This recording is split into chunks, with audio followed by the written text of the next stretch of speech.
Madam, ఒక ఆడపిల్లకి పెళ్లి చేయాలనుకున్న పేరెంట్స్ ఏ ఏజ్ చేస్తే కరెక్ట్ గా ఉంటుంది? పెళ్లి అంటే ఒక వయసు అని చెప్పలేము. ఇప్పుడున్న కాలాన్ని బట్టి వయసు వచ్చింది కదా అని చెప్పి పెళ్లి చేసుకోకూడదు.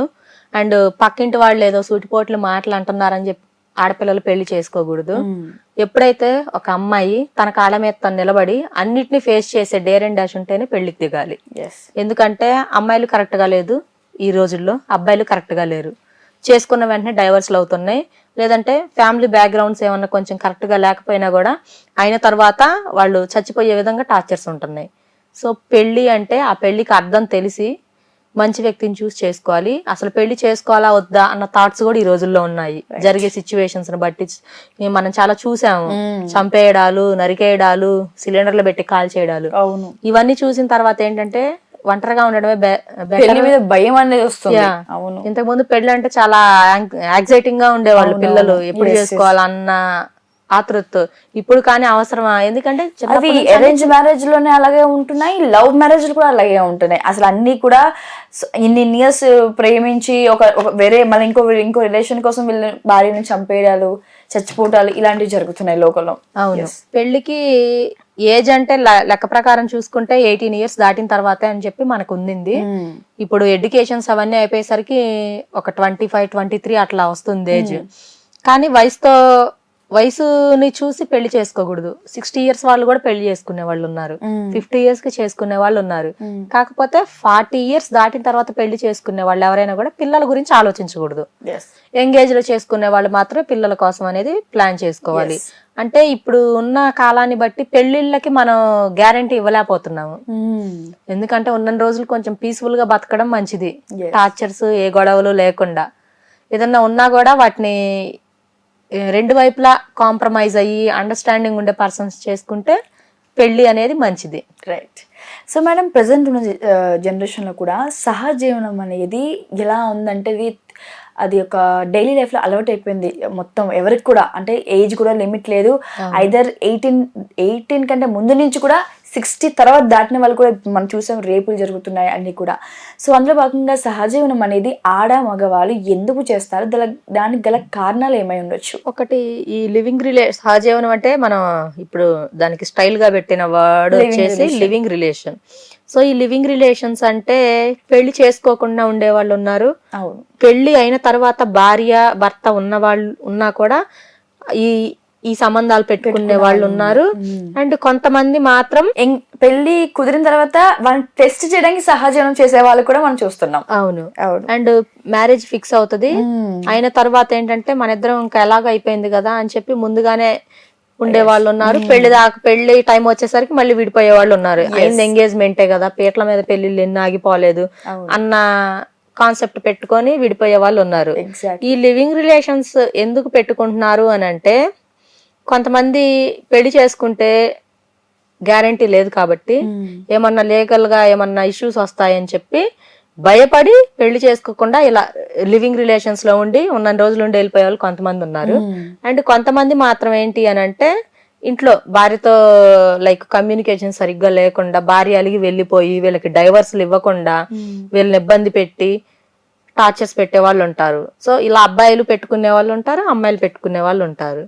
అండ్ కొంతమంది మాత్రం ఓన్లీ ఫిజికల్ సాటిస్ఫాక్షన్ కోసం పెట్టుకునే ఆడవాళ్ళు కొంతమంది ఉంటారు. అండ్ కొంతమంది మనీ కోసం, డబ్బు కోసం ఈ పనులు చేసేవాళ్ళు కొంతమంది ఉంటారు. అండ్ కొంతమంది మాత్రం ఏంటి అని అంటే, ఎవరైతే వీళ్ళు లివింగ్ రిలేషన్స్ తో ఉంటారో, లైక్ ఒక అమ్మాయి ఉంటది, తను ఏంటంటే ప్రేమగా ఇంట్లో భర్త పలకరించరు, లైక్ నువ్వు తిన్నావా, ఏం చేస్తున్నావు అని చెప్పి లైక్ అతనికి వాడే పదాలు అనేవి ప్రేమగా మాయగా మాట్లాడడం తెలీదు. మంచివాడే భర్త, బాగా సంపాదిస్తాడు, ఆ మెల్టింగ్ మాటలు రావు. ఆ పదాలు అనేవి బయటవాడు ఎవడో వచ్చి హాయ్ హౌ ఆర్ యూ, తిన్నావా, యు ఆర్ లుకింగ్ బ్యూటిఫుల్, ఏం చేస్తున్నావు అని నైస్ గా స్టైల్ గా 2 పదాలు వాడేశాడు అనుకో, ఏదో ఒక గులాబీ పువ్వు ఏదో ఒక చీర తెచ్చిచ్చాడు అనుకో, ఇంక ఈ పిచ్చి మొహాలు ఎంటబడిపోతారు ఈ మొగుడిని వదిలిపెట్టేసి. సో ఈ రీజన్స్ తో పెట్టే మహాగనులు చాలా మంది ఉన్నారు. ఇది ఒకటి. అండ్ కొంతమంది మాత్రమే భర్త హెరాస్మెంట్ తట్టుకోలేక పెట్టుకునే వాళ్ళు కొంతమంది ఉంటారు.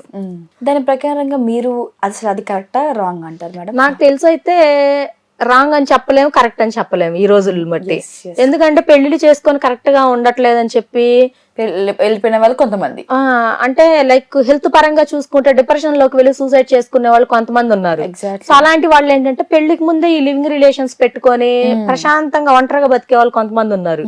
కొంతమంది ఎవరినో ఒకరిని అడాప్ట్ చేసుకొని వాళ్ళ ఫిజికల్ రిలాక్సేషన్ కోసం ఎవరినో ఒకరు లివింగ్ రిలేషన్ లో ఉండి అవును, లైక్ పిల్లలు లేరు అని అనుకోకుండా ఎవరినో ఒకరిని అడాప్ట్ చేసుకుంటూ పెంచుకుంటూ ఉండేవాళ్ళు కొంతమంది ఉన్నారు. ఏంటంటే ఇది ప్రపంచం, ఈ ప్రపంచంలో ఒక్కొక్కళ్ళ మనస్తత్వం ఒక్కో విధంగా ఉంటది. ఎవరిని కూడా మనం పాయింట్అవుట్ చేసే రైట్స్ మనకు లేవు.